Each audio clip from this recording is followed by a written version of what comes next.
Today, ang pag-uusapan natin ay bagong cellphone. Itel S23 Plus. Hindi siya gawa ng Samsung. Tingnan natin kung mayroon ngang mga surprises ang maliit na device na to. Bagong labas lang ito. More than 3 weeks ko na siyang ginagamit.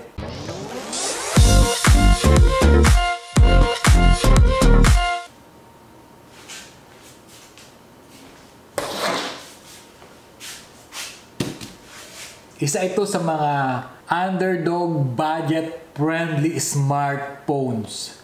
Design and construction. Kapag nakita ng mga mata mo itong Itel S23 Plus, hindi mo siya mapagkakamalang budget phone. Itong back panel, pretty sturdy.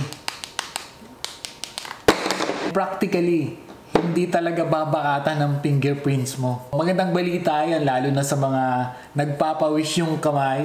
Minimal branding yung design niya. Wala kang makikitang ibang nakasulat. Sobrang linis nung kanyang likod.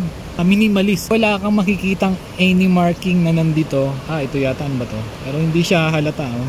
Wala siyang brand na nakasulat. Kundi etong super na pag hindi mo siya igaganon, hindi mo siya mababasa.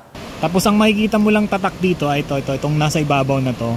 Designed by Itel. Malaki ang pagkaka-design ng kanyang dual camera setup. Nagandahan talaga ako dun sa kanyang lake cyan na kulay. Ang ganda oh. Pero meron din siyang elemental blue na pwede mong maging option kung ayaw mo ng lake cyan. Pag hawak mo, sakto lang sa kamay ko kasi hindi naman ako malaki ang kamay dahil hindi naman tayo malaking tao. Premium feels without breaking the bank. Hindi mo siya mapagkakamalan talagang budget smartphone. Slim and lightweight. Madali siyang ilagay sa bulsa.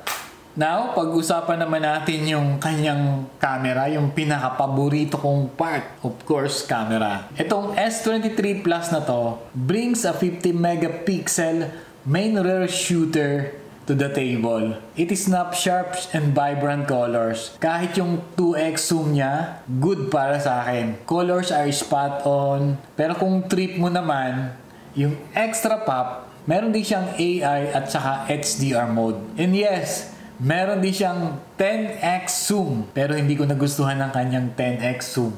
Yung details kasi tend to get lost. At yung kanyang images can become soft or pixelated, lalo na kapag malayo ang subject na kinukuhanan mo. Magalaw yung kanyang 10x na zoom ng camera niya. So ito yung comparison ng Samsung Galaxy S20 Plus at Itel S23 Plus photos. Kung makikita natin, napaka-sharp ng Galaxy at 10x zoom. At ito namang Itel S23 Plus, soft blurry naman siya. So makikita natin yung pagkakaiba ng flagship phone versus mid-range phone cameras. Kung magsusum kayo, dapat steady. Dapat naka-steady para hindi siya mag-blurred. Pag nag-zoom ka ng 10 times, magalaw yung kanyang camera. Pero sa bagay, halos lahat naman ng mga mid-range smartphone in the low price category, pagdating sa zoom, sablay talaga. Kahit siguro ilagay natin sa tripod, hindi siya ganun ka-sharp. Na-test ko na rin yung kanyang video sa outdoor at saka sa indoor. So ito yung mga footage natin. It's good naman. Ang isa lang sa napansin ko, kapag gumagalaw yung pagkuha mo sa kanya, medyo struggle yung kanyang focus. Kagaya nitong Christmas tree na to, ito ay sa SM City, Lucena. Parang biglang may tumatalon. Wala namang problema sa akin ng stabilization.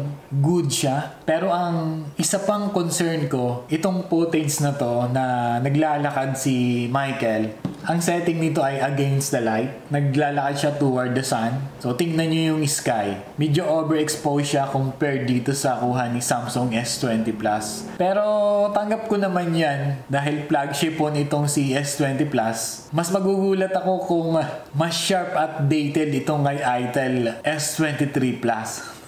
Diba? So clear din yung kanyang portrait at meron siyang eye tracking mode. Automatically madedetect niya kung tao, animal, landscape o food yung subject. So another cool feature siya. So ang front camera niya ay 32MP AI portrait camera. Katunayan, ito nga yung ginagamit ko pagbablog itong mga nakaraang araw. Ito yung daladala natin sa pagbabike at pag lumalabas ako outdoor nung may event sa SM. Para kang mayroong mini photo video studio sa iyong pocket. At meron pa ako ditong isang nagustuhan, yung low light capability ng camera niya with large aperture, f/1.6, super night mode. So gustong gusto ko yan. Ito yung mga samples ng photos na naka super night mode ang kanyang setting. Gabi to. To be honest, na-impress talaga ako sa clarity and low light shots gamit ang super night mode nitong itel S23 Plus. It brings out the details beautifully. 5:30 PM. Babalik tayo dito ngayon sa bypass road na Sariaya, Quezon. Ito rin yung sound niya kapag naiingay o nasa labas ka dito sa kalsada. Gustuhan ko talaga itong super night mode nitong itel S23 Plus. Madilim na dito sa lugar ko na to. Yan, ganyan kadilim. Pero na-adjust niya yung brightness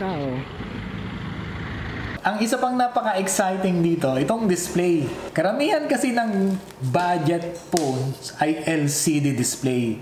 Pero itong itel S23 Plus ay 6.8-inch Full HD Plus AMOLED curved screen. Kita nyo naman yung curve ng AMOLED na screen niya. Solid. Napaka-vibrant ng kulay ng kanyang display. You're in for deep blacks and a contrast ratio that pure eye candy. Pretty sturdy Corning Gorilla Glass 5. Kahit siya mag-drop, hindi siya magsha-shutter agad-agad. The only hiccup lang ay ang 60Hz refresh rate. But considering the price, yun ang sinacrifice ni itel. For me, okay lang naman. I can totally live with that dahil most people naman hindi nila pansin ang pagkakaiba ng 60 sa 120Hz. Pero para sa akin, dapat 90Hz na ang maging standard ng mga budget phones. Pinakamababa. So meron siyang 500 nits peak brightness. Ideally, you should get tablets or smartphone na may minimum na 500 nits peak brightness. Lalo na kapag parati mo siyang gamit outdoor.